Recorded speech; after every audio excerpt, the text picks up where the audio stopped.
ઘરના દરેક કામમાં કિચન ટિપ્સની તો જરૂર પડે જ છે અને જો એવી કિચન ટિપ્સ આપણા હાથે લાગી જાય તો કામ ફટાફટ થઈ જાય છે. તો hello friends, welcome back to my channel. કેમ છો? મજામાં? આજે એવી સરસ મજાની કિચન ટિપ્સ લઈને આવી છું, તો વિડીયોને લાસ્ટ સુધી જરૂરથી જોજો. અને હા, કપડાના ડાઘ કેવી રીતે કાઢવા તેની વિડીયો મેં રિસેન્ટલી તમારી સાથે શેર કરી હતી. તેનો ખૂબ જ પ્રેમ તમે મને આપ્યો છે આ વિડીયોમાં, તો ખૂબ જ મારા વ્યુઅરને ધન્યવાદ છે. અને જો તમે વિડીયો ન જોઈ હોય ને તો તેની લિંક હું ડિસ્ક્રિપ્શન બોક્સમાં મેન્શન કરી દઈશ.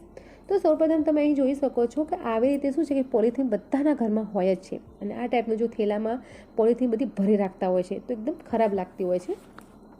તો અહીં સૌપ્રથમ કેવું કરવાનું, સાઈઝ પ્રમાણે તમે પોલિથીન શું હોય છે કે આવી રીતે જો ગમે તે નાનું મોટું સામાન લેવા જઈએ તો આવી તો આ ટાઈપની શું કહે છે શાકભાજી છે કે કોઈ કરિયાણું લેવા જઈએ તો આવી નાની મોટી પોલિથીન આપણને આપે છે. તો મારે તો પ્રેફર એટલું છે કે જેમ બને એમ આપણે શું હોય છે કે કપડાની થેલી તમારે લઈ જવાની, તો જેથી કરીને શું છે કે પ્લાસ્ટિક આટલું વેસ્ટ ન થાય. તો જો આ ટાઈપની શું હોય છે પોલિથીન હોય ને તો તમારે આવી રીતે તેને થપ્પી કરી નાખવાની છે. જો આનાથી વધારે પણ તમે લઈ શકો છો, અને તેની જે પોલિથીન નીચેની કિનારી છે ત્યાં તમારે આ રીતે સપટીપીન લગાવી દેવાની છે. તો શું હોય છે કે આવી રીતે જો તમે આવી રીતે લબડાવી દેવાની છે કોઈ હૂક ઉપર, તો અથવા તો ખીલ્લી હોય તો જ્યારે તમારે જરૂર પડે ત્યારે તમારે બસ આવી રીતે એક પોલિથીન તમારે ખેંચી લેવાની છે. તો શું છે કે થોડું ખરાબ પણ નહીં લાગે અને થોડું દેખાવામાં પણ સારું લાગશે અને તેનો ઉપયોગ પણ સારી રીતે થઈ જશે. તો આમાં શું હોય છે કે તમે મોટી સેફ્ટી પિન લઈને પણ તેને શું હોય છે કે વધારે પણ કોથળીથી તમે ભરાવી શકો છો. તો જો હું તમને નજીકથી બતાવું તો આવી રીતે કિનારીમાં તમારે લગાવવાનું છે, કોથળીની અંદરથી લગાવવાનું નથી. કેમ કે જો કોથળીની અંદર તમે લગાવશો સેફ્ટી પિન તો કોથળી શું હોય છે કે કાણી થઈ જશે, તમારે કોઈ કામમાં આવશે નહીં. તો તમારે જો આવી રીતે હું નજીકથી બતાવું છું તે રીતે તમારે શું હોય છે કે સેફ્ટી પિન લગાવવાની છે. હવે આપણે આગળની વિડીયો જોઈશું. આગળની વિડીયો એ છે કે અહીં જો મેં આદું હું બતાવું છું તમને, તો દેશી આદું હું લાવી છું.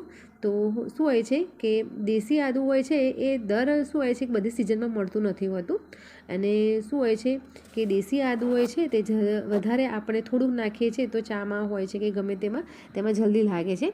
તો અહીં મેં દેશી આદું લીધી છે, 500 કિલો જેટલું મેં લીધું છે. હવે તેને સારી રીતે ધોઈ નાખીશું, અથવા તો તમારે શું હોય છે અડધો કલાક અથવા તો 15 મિનિટ પહેલાં તમારે આવી રીતે પાણીમાં પલાળી રાખો, તો જેટલી ચીકણી માટી હોય તે ઇઝીથી નીકળી જાય. તો જો આવી રીતે ધોઈ નાખીએ એટલે આમાં શું હોય છે કે તમે દેશી આદું અને જે બજારમાં બહાર મળતું હોય છે તે આદુમાં તમને આટલો અલગ ફરક દેખાશે. જો હું તમને કહું, દેશી આદું હોય છે ને તેના ગાંઠા જો આવી રીતે નાના હોય છે, અને જે બજારમાં મળતું હોય છે તે વધારે શું કહે છે કેમિકલથી વધારે મોટું કરતા હોય છે, તો તે શું હોય છે કે વધારે મોટું દેખાતું હોય છે. અને આ દેશી આદું હોય છે તે થોડા નાના ગાંઠાવાળું હોય છે કે જે જોવામાં આપણને ગમતું નથી હોતું, પરંતુ તે ખાવામાં તો આપણા હેલ્થ માટે ખૂબ જ સારું છે. તો જુઓ આવી રીતે મેં ફટાફટ આવી રીતે મેં ધોઈ નાખ્યું છે આદું. એક વખત તો ધોઈ નાખ્યું છે અને બીજી વખત ચોખ્ખા પાણીથી ફરીથી હું ધોઈ નાખીશ, કેમ કે આપણે આદુનો પાવડર બનાવવાનો છે, અને આ પાવડરનો ક્યાં ઉપયોગ કરવાનો છે તે પણ આપણે આ જ વિડીયોમાં જોઈશું. ચલો, સરસ રીતે મેં ધોઈ નાખ્યું છે આદું. હવે એક સારા કોટન કપડામાં મેં આવી રીતે એડ કરી દીધું છે, જેથી કરીને એકદમ કોરું થઈ જાય અને સારી રીતે લૂછાઈ જાય. તો અહીં જો મેં લૂછી દીધું છે અને કોરા પણ કરી દીધા છે. હવે આ જે આદું છે તેને આપણે છાલ સાથે પણ તેનું કટિંગ કરી શકીએ છીએ, અથવા તો છાલ પણ કાઢીને પણ તેનું કટિંગ કરી શકીએ છીએ. તો તેને અલગ રીતે આપણે તેની સુકવણી કરી શકીએ છીએ. જુઓ, આ ટાઈપની મોટી છીણી હોય તે પણ લઈ શકો છો, અને આવી રીતે શું છે કે આપણે ચા બનાવતા હોય જે છીણીનો ઉપયોગ કરીએ છીએ ને, નાની છીણી, તેનો પણ ઉપયોગ કરી શકીએ છીએ. જે તમારે કમ્ફર્ટ રહે તે પ્રમાણે તમે લઈ શકો છો. અથવા તો તમે શું હોય છે કે તેને ચક્કાની મદદથી ઊભી ચીરી પણ કરી શકો છો. આવી રીતે શું કે ચક્કાની મદદથી હું આવી રીતે છોલી દઈશ. આમ તો છોલ્યા વગર પણ તમે કરી શકો છો, પણ મને એવું લાગ્યું કે મોટું આવી રીતે ઉપરની જે છાલ છે એ કાઢીને હવે છોલી બતાવું તમને. તો શું હોય છે કે આવી રીતે છોલીને હવે છીણીને જો તમે કરશો તો તેની સુકવણી ફટાફટ થઈ જશે. અને જો ચીરી કરશો, અત્યારે તો ગરમી તો પડવાની ચાલુ થઈ જ જશે, આ ટાઈપની મોટી છીણી છીણશો ને તો એ ફટાફટ છીણાઈ જશે. તે પણ તમારે એક જ દિવસમાં સુકાઈ જશે જો છીણીવાળું હોય તો. પરંતુ અહીં જો છીણીવાળું શું કે આદું વધારે છે ખરું, જેથી કરીને અહીં તો હું ઊભી ચીરી જ કરવાની છું. અથવા તો જનરલી તમે ડુંગળી કે બટાકા તમે સમારતા હોય ને તે રીતે નાના સમારી પણ શકો છો. તો અહીં હું બધું જ આદું તમને છે ને કે ચીરી કરીને તમને બતાવું. જુઓ ફ્રેન્ડ્સ, આવી રીતે પરાત ભરીને મેં આદું આવી રીતે થોડું મીડિયમ સાઇઝનું મેં સમારી લીધું છે, પતલી પતલી ચિપ્સ જેવું કરી નાખ્યું છે. તો હવે આપણે તેની સૂકવણી કરીશું. તો સૂકવણી માટે કોઈ પ્લાસ્ટિકની શીટ હોય અથવા તો કોઈ વાસણ હોય તેમાં તમે સૂકવી શકો છો. તો જો આવી રીતે પ્લાસ્ટિકની શીટ હતી મારા જોડે, તો આવી રીતે છૂટું એક્ઝેક્ટ 2 દિવસ થઈ ગયા છે અને કમ્પ્લીટલી સુકાઈ ગયું છે. જો તમે હાથની મદદથી આવી રીતે તમે તોડશો ને તો તૂટી જશે, તો ઇઝીથી તૂટી જાય. તો હવે તે પાવડર કરવા લાયક થઈ ગયું છે. તો હવે આપણે એક પરતમાં લઈ લઈશું. હવે આપણે તેનો પાવડર બનાવીશું, જેથી કરીને આખી સિઝનમાં ઇઝીથી આપણે આદુનો સ્વાદ લઈ શકીએ. રિસેન્ટલી મેં હમણાં મીશોમાંથી ત્રિવા કંપનીમાંથી મેં એક મિક્સર મંગાવ્યું છે. તો તેની પ્રાઇસ છે 1000 છે. તો 1000ની પ્રાઇસ છે, પરંતુ તે પ્રાઇસ પ્રમાણે ખૂબ જ સારું છે. તેમાં એક નાનું જાર આવે છે અને એક મોટું જાર આવે છે. તો અત્યારે શું હોય છે કે આ ટાઈપના જાર હોય છે તે ઇઝીથી સાફ થઈ જતા હોય છે, અને જે પેલા સ્ટીલના જાર હોય છે ને તેને સાફ કરવા ખૂબ જ મુશ્કેલ હતા, અને આ ટાઈપના જાર હોય તે ઇઝીથી તમને સાફ થઈ જશે. અને તેનું શું કે કોઈ પણ વસ્તુ થતું હોય તો દેખાય પણ છે કે કેટલું આપણે ફાઇન કરવાનું છે, કેટલું નથી કરવાનું. તો અહીં મેં હાલ જ અનબોક્સિંગ કર્યું છે અને હું તમારી સામે તેનું રિવ્યૂ કરીને બતાવું છું. તો હવે આપણે જે આદું છે તેનો આપણે પાવડર બનાવીશું.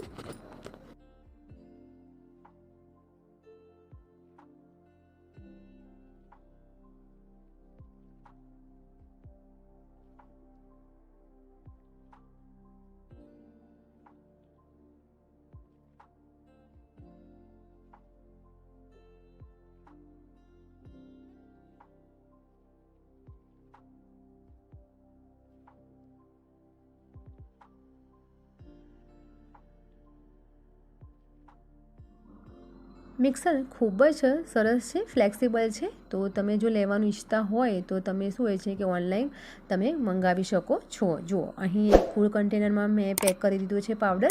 તો આ પાવડર હવે તમે આખા વરસ માટે તમે સ્ટોર કરી શકો છો, તેને કંઈ થવાનું નથી.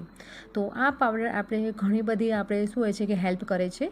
જ્યારે ચોમાસામાં આપણે ઠંડી સિઝન હોય, વરસાદની સિઝન હોય, ત્યારે તમારે ચા કોફી બનાવવાની ઈચ્છા થાય તો ચોમાસામાં આદુવાળી ચા પીવાની ઈચ્છા થતી જ હોય છે. તો શું હોય છે કે આ પાવડર નાખીને તમે ચા બનાવી શકો છો. તો શું હોય છે કે તેવા ટાઈમે આપણે આદું વધારે મોંઘું પણ હોય છે. તો અત્યારે સિઝનમાં શું હોય છે કે આદું થોડું સસ્તું છે, તો તમે આનું પાવડર બનાવી શકો છો. હવે બીજી વાત એ છે કે જ્યારે કોઈ ઘરમાં નાનું બાળક હોય કે આપણે વડીલ હોય કે આપણને ખુદને થતું હોય, ગળામાં થોડી ખરાશ થતી હોય અથવા તો શરદી ઉધરસ થઈ હોય, તો આવી રીતે જુઓ તમારે મધ લેવાનું છે અને મધની અંદર 1 ચમચી આ જે આપણે આદુનો જે પાવડર બનાવ્યો છે, સૂંઠ પાવડર પણ કહી શકાય, તો તેની અંદર 1 ચમચી મિક્સ કરી દેવાનું છે. અને જો આવી રીતે ચમચી મેં આવી રીતે મિક્સ કરી દીધું છે ને, હવે તેને કોઈ પણ ગળામાં ખરાશ થયું હોય, માથું દુખાતું હોય અથવા તો શરદી થઈ ગયેલી હોય, ઉધરસ પણ થયેલી હોય, તો તેને આવી રીતે આ બંને મિક્સ કરીને ચાટવાથી પણ તમારે શું છે જલ્દી રાહત મળે છે. બહાર આપણે તૈયાર પેકેટમાં મળતા એ પાવડર કરતાં આપણે ઘરે જ આવી રીતે જો પાવડર બનાવીને રાખીશું તો આપણા ઘરના જે મેમ્બર છે તેના હેલ્થ માટે ખૂબ જ બેનિફિટ રહેશે. અને અત્યારે શું હોય છે કે આદું થોડું સસ્તું હોય છે, તો તેને એકસાથે તમે આવી રીતે બનાવીને સ્ટોર કરી શકો છો. તેમાં ફ્રીજમાં મૂકવાની કંઈ જરૂર નથી. બહાર રૂમ ટેમ્પરેચર પર મૂકશો તો પણ આખા વર્ષ માટે આ પાવડર સારો રહેશે. તો તમે ટ્રાય જરૂરથી કરજો ફ્રેન્ડ્સ. હવે આપણે આગળની વિડીયો જોઈશું. આગળની વિડીયોમાં જો આવી રીતે વેસલીન તો બધાના ઘરમાં હોય જ છે, તો આ વેસલીન એ ક્લિનિંગનું કામ કરશે. હા ફ્રેન્ડ્સ, જો આવી રીતે સ્વિચો ઉપર કોઈ એવા ડાઘ લાગી ગયેલા હોય તે જતા ન હોય, તો તમારે શું હોય છે કે આવી રીતે વેસલીન તમારે કોટન બોલમાં લેવાનું છે અને તમે આવી રીતે જો ઘસશો અથવા તો કોઈ કોટન કપડામાં તમે વેસલીન લગાવીને આવી રીતે જુઓ તમે શું હોય છે કે સ્પ્રેડ કરશો તો તરત જ બધું ક્લીન થઈ જશે અને થોડી સ્વિચો પણ ચમકી જશે, કેમ કે વેસલીન છે તો તેમાં ચમકાવવામાં ખૂબ જ બેનિફિટ રહેશે. તો આમાં શું હોય છે કે ડાઘ જતા રહેશે અને સ્વિચોની જે ચમક છે તે નવી સ્વિચો જેવી થઈ જશે, ચમક પાછી આવશે.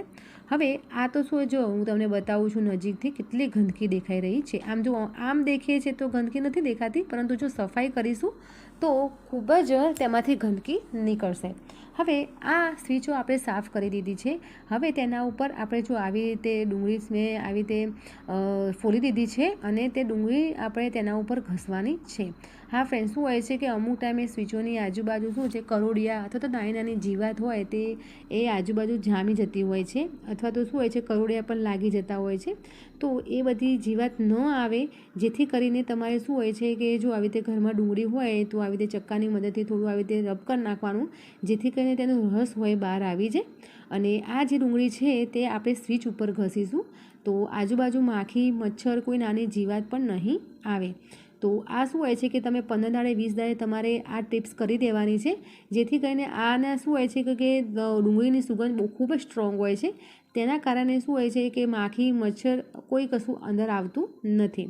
તો ટ્રાય જરૂરથી કરજો ફ્રેન્ડ્સ. નાની ટિપ્સ છે પણ ખૂબ જ કારગર છે અને ખૂબ જ કામની છે. અને જો અત્યાર સુધીની બધી ટિપ્સો ગમી હોય ને તો પ્લીઝ હવે આગળની ટિપ્સ જોઈશું. જો અહીં મેં એક બકેટ લીધી છે અને તેની અંદર જે શાકભાજીના જે શું હોય છે કે નકામો કચરો હોય, છોતરા હોય કે કંઈ પણ આપણે કોઈ ફ્રૂટ ખાતા હોય તો તેની છાલ હોય અથવા તો શાક સમારતા હોય તો તેનો વધારાનો જે કચરો હોય તે મેં એક બકેટમાં બધો ભેગો કર્યો છે. આપણે શું હોય છે કે આ બધું વસ્તુ મોસ્ટ ઓફ નાખી દેતા હોય છે બહાર, પરંતુ આ ખૂબ જ કામની છે વસ્તુ અને એકદમ ફ્રીમાં તમારે થવાની છે. તો અહીં જો અમે અડધી બકેટ પાણીથી ભરી દીધી છે. હવે તેને 4-5 દિવસ માટે આપણે આવી રીતે બંધ કરીને મૂકી દઈશું. ત્યાં સુધી આપણે શું છે કે ઘરમાં જે પણ કોઈ આવી રીતે શું છે કે લીલો કચરો હોય તો તેને 4-5 દિવસ પછી આનું પાણી તમારે ફૂલ છોડમાં, શાકભાજી તમારે જે કંઈ રોપ્યું હોય તો તેમાં તમે નાખી જોજો. અઠવાડિયાની અંદર એટલા સરસ ફૂલ આવશે અને તમે જે પણ છોડ વાવ્યો હશે તે એકદમ હેલ્ધી થઈ જશે. ટ્રાય જરૂરથી કરજો ફ્રેન્ડ્સ. અને લાસ્ટ વિડીયો છે, મારી વિડીયો હોય અને પ્લાસ્ટિકની બોટલની હેક ન આવે તો બને જ નહીં. તો અહીં લાસ્ટ વિડીયોમાં પ્લાસ્ટિકની બોટલ આપણે તેની ટિપ્સ જોઈશું. તો જો આવી રીતે પ્લાસ્ટિકની બોટલ હોય તેને આવી રીતે સાફ કરી લેવાની છે અને જે હું કટ કરું છું તે રીતે એ જ શેપમાં કટ કરવાની છે.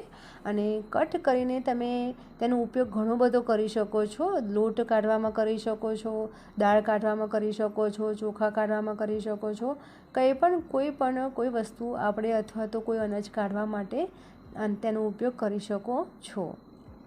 તો ફ્રેન્ડ્સ, આજની જે બધી મેં ટિપ્સ બતાવી તે ટિપ્સમાંથી તમને કઈ ટિપ્સ ગમી તે મને કમેન્ટ કરીને જરૂરથી કહેજો.